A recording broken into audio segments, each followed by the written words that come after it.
begin today by acknowledging that we are here today on Treaty 1 territory, the ancestral lands and traditional territories of the Anishinaabe, Aninawak, Athinawak, Dene Sulin, Anishinaabe, Inuit, Dakota, and Nakota peoples, and the homeland of the Métis Nation. We also acknowledge that our water is sourced from Shoal Lake 40 First Nations. Rehabilitation Center for Children is committed to equity, diversity, and inclusion, and is accepting of all faiths and cultures. Today, we are welcoming Tricia Kell, an author, speaker, and parent of 2 children with some mental and physical differences. For those that have read Tricia's bio, you will know that her strength is drawn through faith in Christianity. Our listeners today may draw their strength from other places, or call their creator or creators by another name. Tricia is sharing her story today, providing her personal parent perspective. Thank you, Tricia, for joining us today and sharing your story. So I will slide out now and let Tricia slide into my spot. Thank you. Good morning.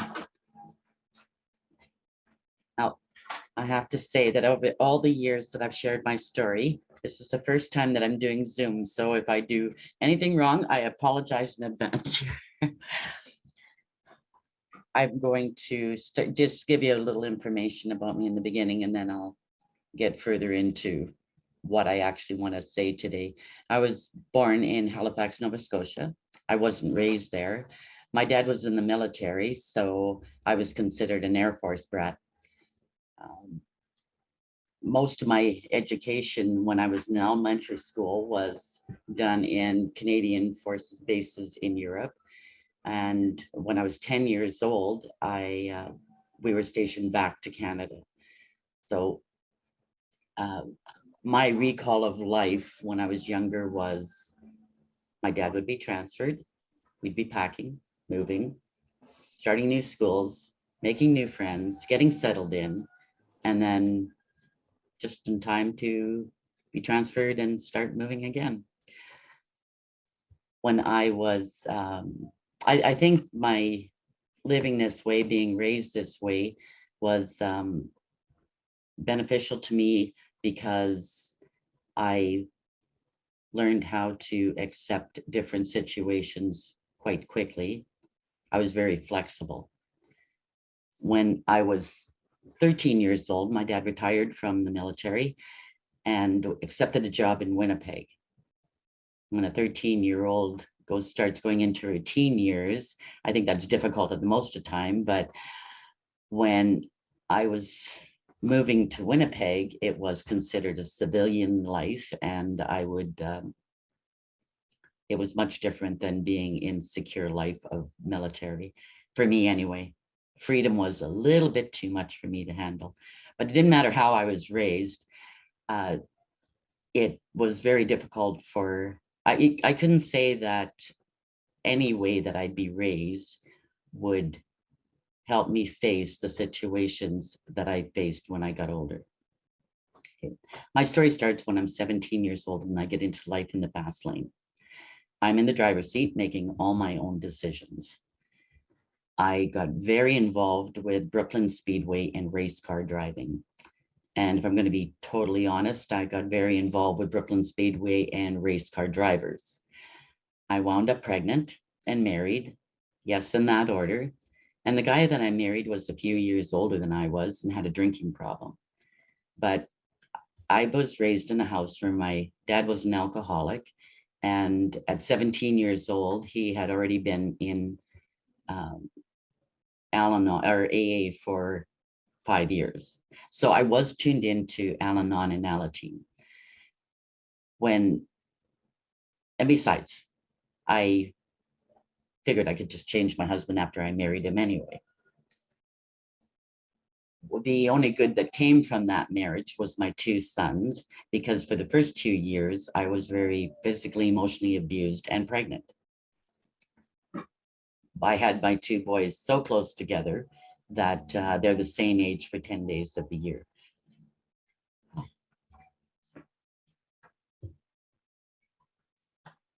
I have to apologize. I'm not used to looking at everything that's on the screen. So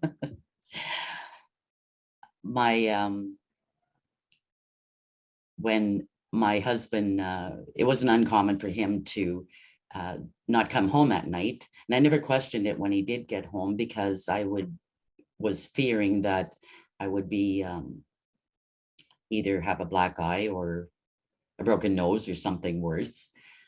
But when my son was 17 months old and my younger one was 8 months old, I had gotten a phone call the next morning when he didn't come home, saying that the night before he had been drinking and driving, rolled his car, broke his neck, and died instantly.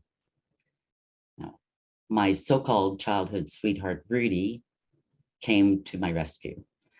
Rudy was the youngest of 4 boys in his family. He was the first person I met when I moved to Winnipeg, so he was a good friend. We did pretty well everything together, riding bikes, going to school. And but he was the youngest of 4 boys in the family, and his 3 older brothers and his father all had a drinking problem, but Rudy didn't drink. So I just chalked it up that he was different than the rest of his family. When I started seeing Rudy again after my first husband died, we were about 4 months into the relationship when my parents decided that they were going to move back to Nova Scotia, where we were from. So Rudy had suggested to me that maybe what we should do is get married. We're going to get married down the road anyway, he said. So maybe we should get married anyway, right away, because then my parents wouldn't have to come all the way back from Nova Scotia for the wedding. So 4 months after my first husband's funeral, we were married. And then we decided, well, if we were going to have a baby anyway, maybe we should do it right away, because then all 3 kids could grow up close together. So 9 months later, we had our daughter, Tammy. So by the time I was 20 years old, we had been married twice, widowed once, and had 3 very young children. Now, flash forward a few years, my son, Jeffrey, when he was 5 years old, and it was Mother's Day, May 14th, 1978. Now, my parents had just moved back to Winnipeg after being gone for 3 years. We were so excited about seeing my mother for Mother's Day again. Rudy had said that he had to work that day, but he would drop us off at my parents' apartment and he would make it back in time to have Mother's Day supper with us. So it was about 4 o'clock in the afternoon when he phoned, and both boys were really antsy after sitting in my parents' apartment all afternoon. So they wanted to go outside and wait for Rudy. And I said, okay, you can go outside on the back doorstep and sit with my sister. And from there, you could see the parking lot that Rudy was going to pull into. But the front of the block was Portage Avenue. My sister was putting on her shoes, getting ready to take them out, but both boys had bolted out the door and nobody's seen them go. She went out after them, and it was a matter of 2 minutes before I heard her piercing scream. And when I found them, they were in the front of the block, and my son was laying in a pool of blood. It was later that I'd found out that it was a 22-year-old girl who had no brakes that hit him. She had a choice to hit the Metro bus that stopped in front of her or swerve up over the boulevard, and she chose the boulevard. I was told that my son seen her coming and put his hand up for her to stop, but she couldn't. And she hit him in the head, threw him 30 feet, still couldn't stop, and ran over him. He had severe head injury, internal injury, and broken arm. I could remember sitting in the back of the police car following the ambulance on the way to the hospital. I can remember begging and pleading with God, please let Jeffrey live. I felt like I was having a long distance conversation with God, and he was way up in heaven and I was in hell. I was trying to make a deal with the God. Like, if you let Jeffrey live, I promise to do this. And if you let Jeffrey live, I promise to do that. But I don't remember what I promised. A few years ago, I heard a sermon on hell, and the pastor was describing it, and he said, it's a real place of conscious anguish, a place of great regret. And I can honestly say, even after all the years that's gone by, that's pretty well exactly how I felt. I didn't have any peace at all and very little hope. Jeffrey did live. I watched him lay in a coma for the next 2 months, which was very hard. There was no response except he would open his eyes, but not focus on anything. And then after 2 months, his pediatrician had come into the room and said, I really don't think that Jeffrey's going to come out of the coma. And if he does, he'll never walk or talk again. You should put him in a home. Remember, I went home and I cried for 3 days straight. I gave up. I kept asking myself, why did I ever let them go outside and wait for Rudy? Where was I when both boys bolted out the door and nobody's seen them go? And I don't know if it was desperation or guilt on my part that got me to go back on the 4th day. And for the next month, I sat every day, all day with Jeffrey. I was reading his favorite stories to him. I was playing his favorite music. I was telling him about his brother and sister, but there was no positive response. And then after 3 months in total went by, that same pediatrician was coming in for a visit that night, but I couldn't stay. I had to go home with the other 2 kids. And as soon as I walked in the door, when I got home, the phone was ringing. And it was the nurse from the hospital. And she said that that same pediatrician had walked in the room, but this time Jeffrey opened his eyes and said hi. We moved Jeffrey to children's rehab, which at that time was on Wellington Crescent. And there for the next month, they had set him up with the physiotherapy, occupational therapy, standing frames, wheelchairs, toilet seats, everything that he would need to be able to come home to heal. And I brought him home. Having a son that was physically and mentally challenged at home was very different for our family. My husband, Rudy, started working 12 hours a day, 7 days a week. And my guilt had started to make me bitter. And it was, excuse me.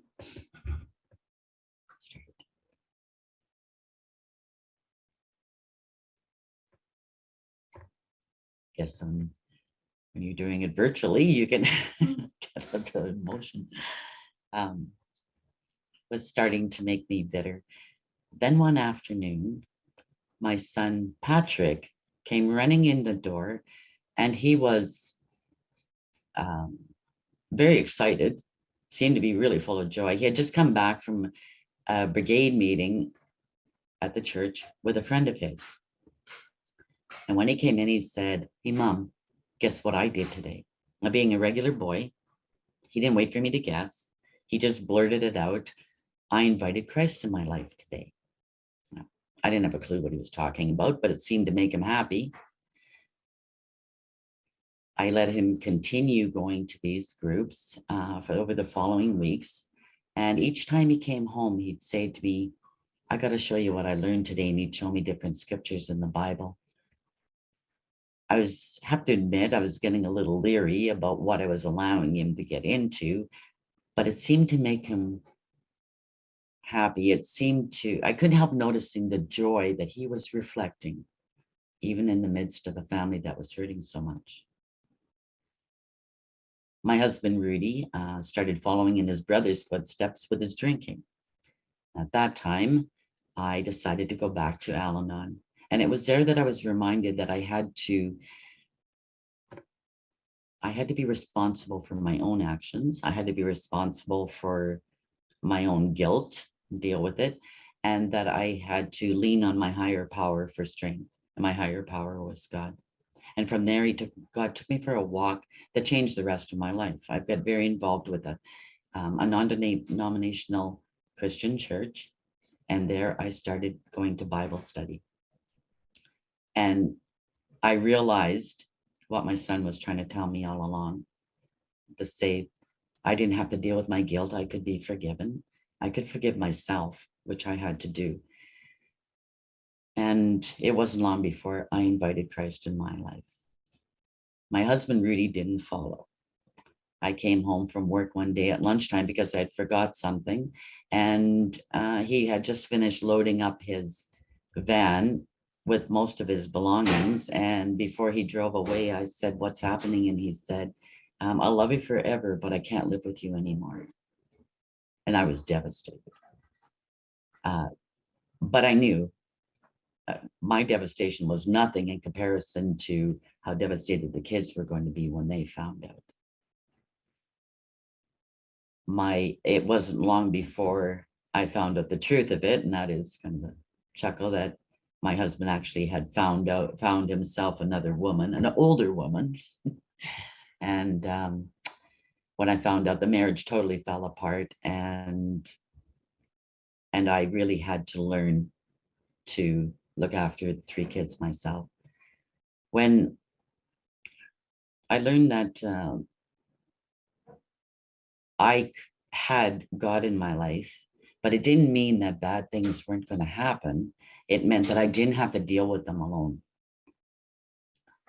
And it was Mother's Day weekend, 9 years just about to the day after my son Jeffrey's accident. My daughter Tammy was outside in the parking lot, riding her bike around, waiting for me to finish what I was doing, because I was going to take her to buy a new dresser for her bedroom. When I finished and was ready to go, I went outside to get her, but she wasn't there. I wasn't too concerned, because Tammy, she was 11 years old, and she was still at the stage in life where she liked doing things with her mother. And so I knew if she wasn't out back waiting for me, that she was probably around the corner at a girlfriend's house. So I phoned her girlfriend to tell her to send her home, that I'm ready to go. But she wasn't there. So I went outside and I was looking between the girlfriends around the corner in our house, but she wasn't there. And I went into an instant panic. I think the panic, maybe most parents wouldn't at that point for their 11-year-old daughter, but for me, it was because it brewed up everything in me that had happened to Jeffrey. And so I picked up the phone and I phoned the Transcona Police, who was our division. And the officer that answered, I explained to him that my daughter was missing, and he said, "Okay. And how old is your daughter?" And I said, "She's 11 years old. And he said, "Okay, and how long has she been missing?"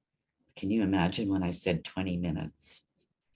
The officer was at a surprise that he said to me, "Lady, pour yourself a cup of coffee, put your feet up. She's probably going to walk in the door any minute." And I did what he suggested to do. But after 15 minutes, I couldn't stand it anymore, because she didn't come in. So I picked up the phone and I phoned him back again. And I think he knew at that point that I wasn't going to stop until he would say that he was going to help me. So he suggested that I phone Missing Persons Downtown, and he gave me the phone number. So I called Missing Persons right away. And the officer that answered, when I explained to him everything that had been happening, he said to me, "I don't understand why the other officer told you to phone downtown, because they know more about that accident than we do." And by my reaction, he knew that I didn't know what he was talking about.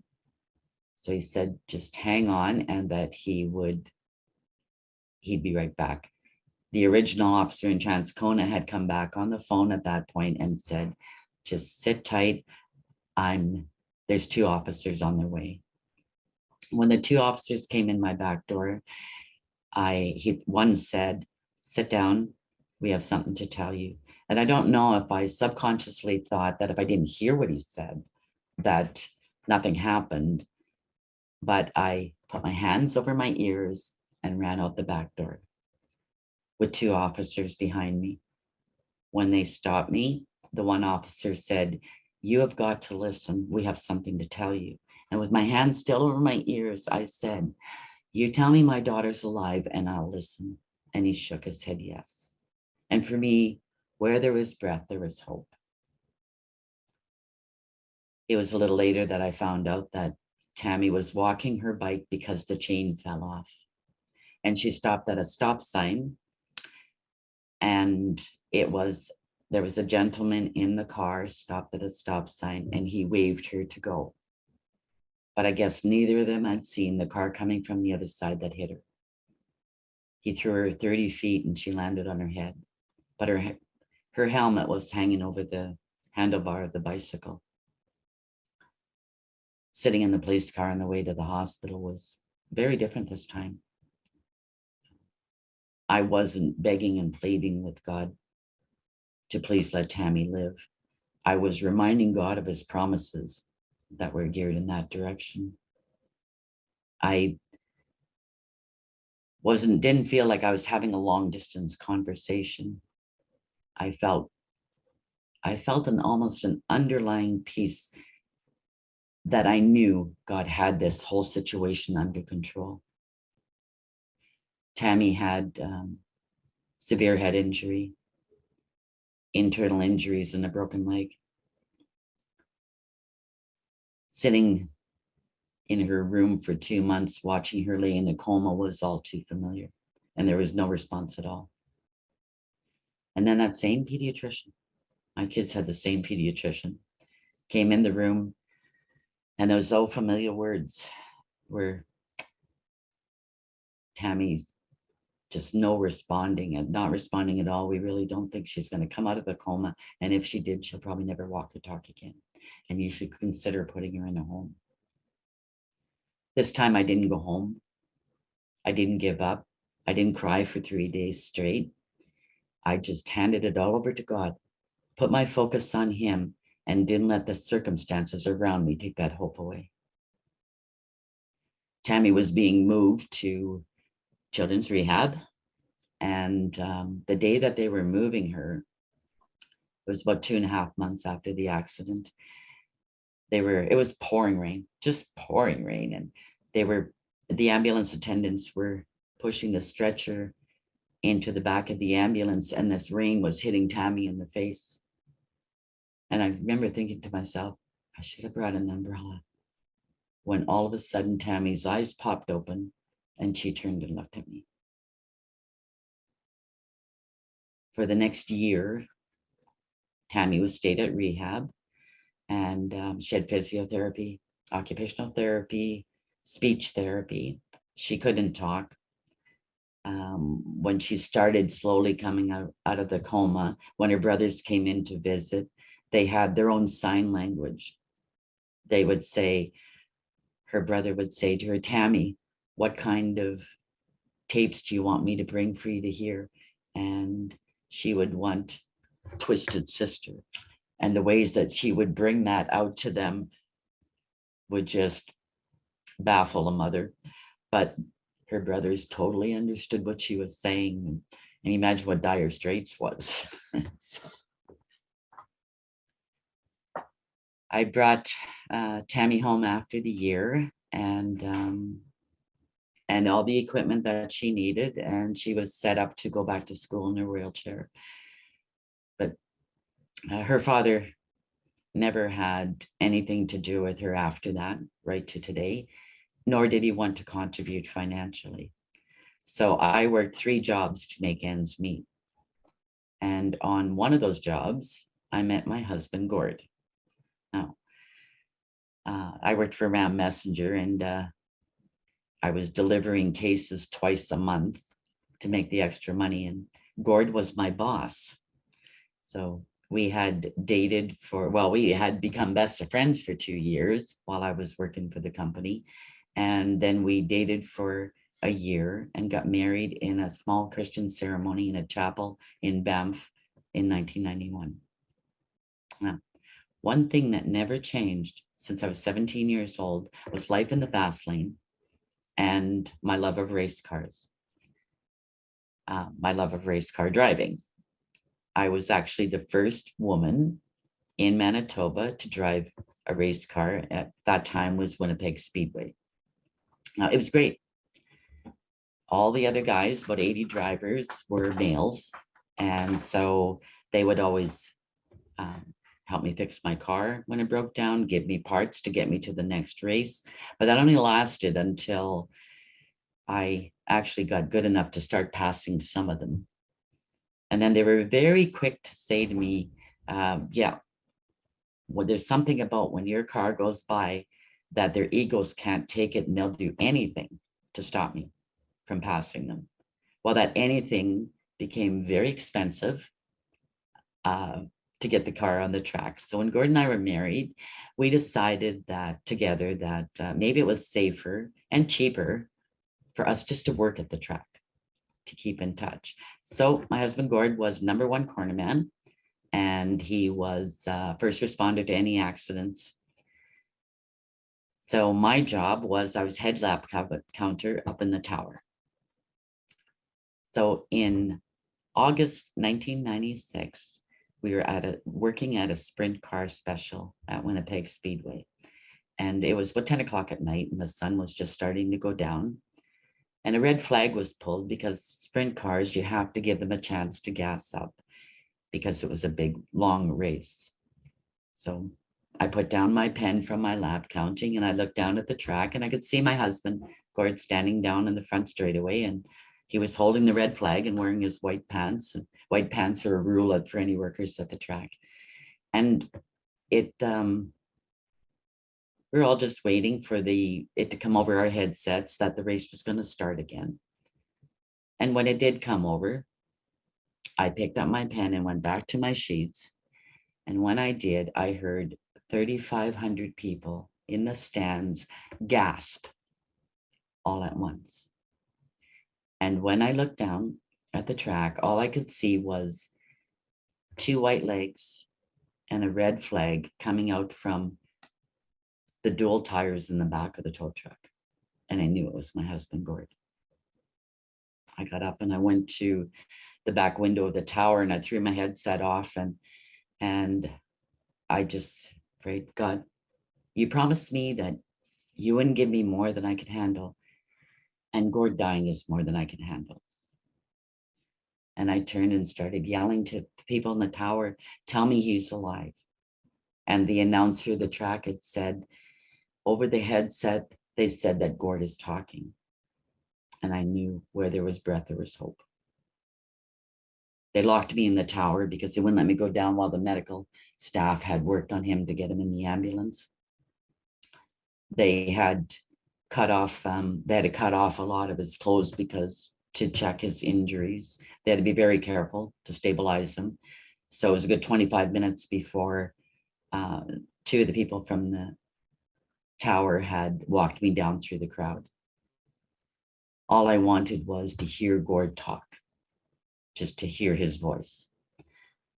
When I got to the ambulance down in the pits, they had put me in the front seat.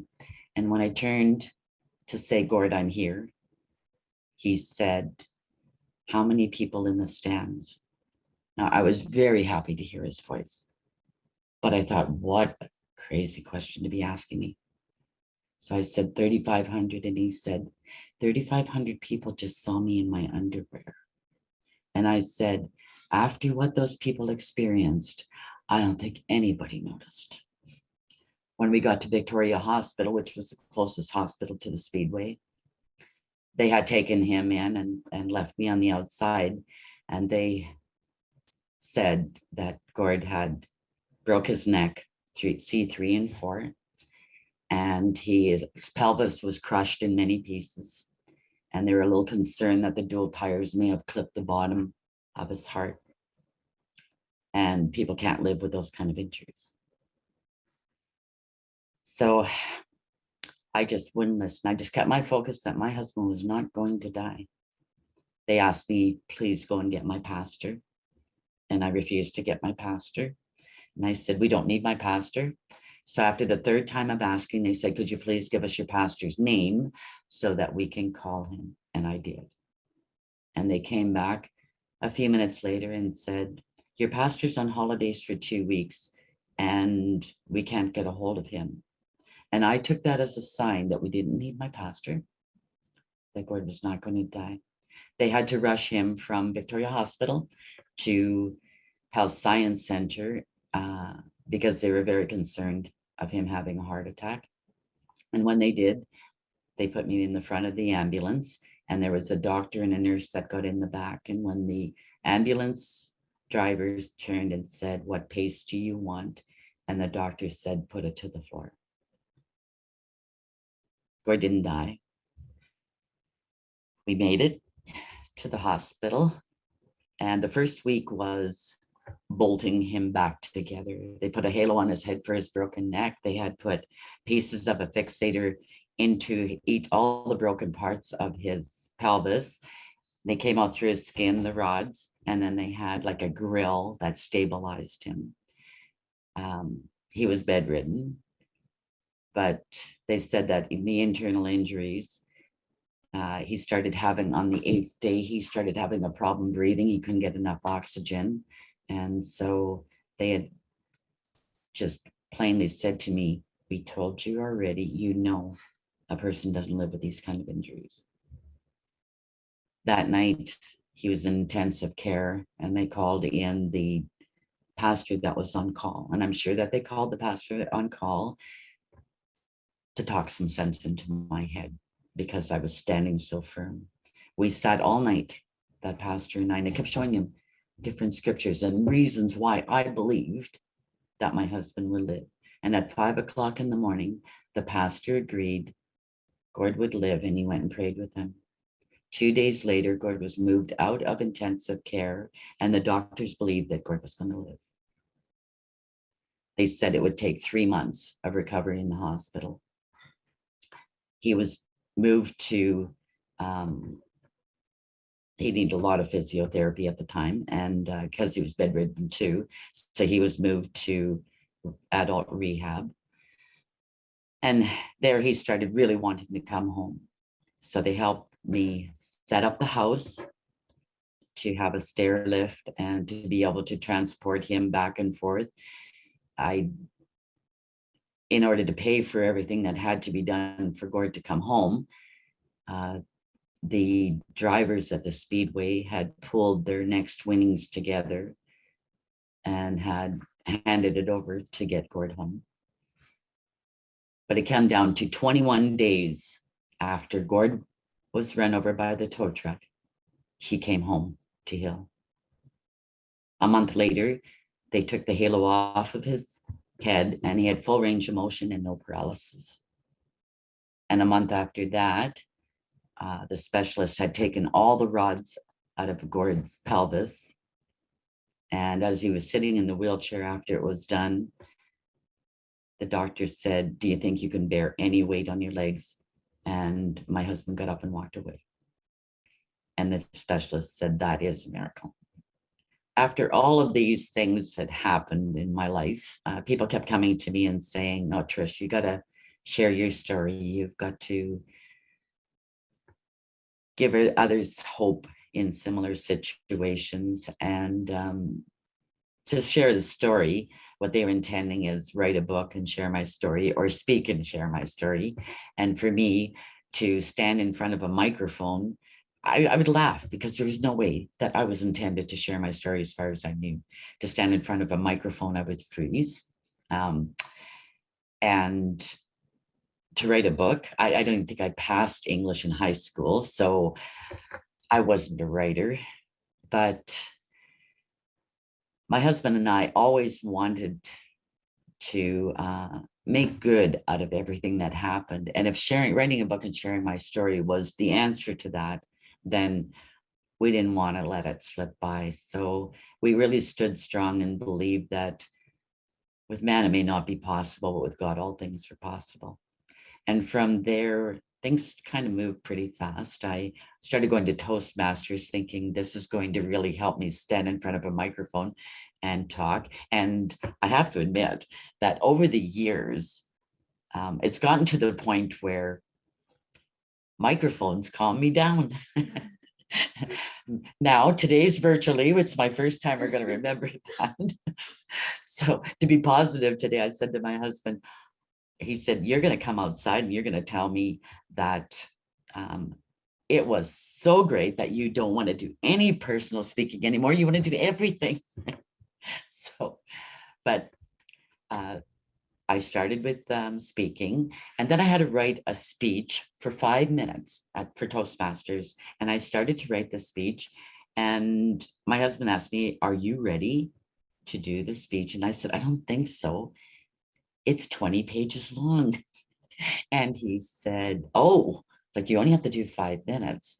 And after a week, it was 100 pages long. And I said to him, I think I'm writing a book. Well, he was so excited. To the shortened version of that, the book a year later was published. It won the award for life stories in Canada and was a bestseller. So, and I'm speaking. So with God, all things are possible. I think I'd turn it over to questions right now. And I just want to thank everybody because I had the opportunity to do this today.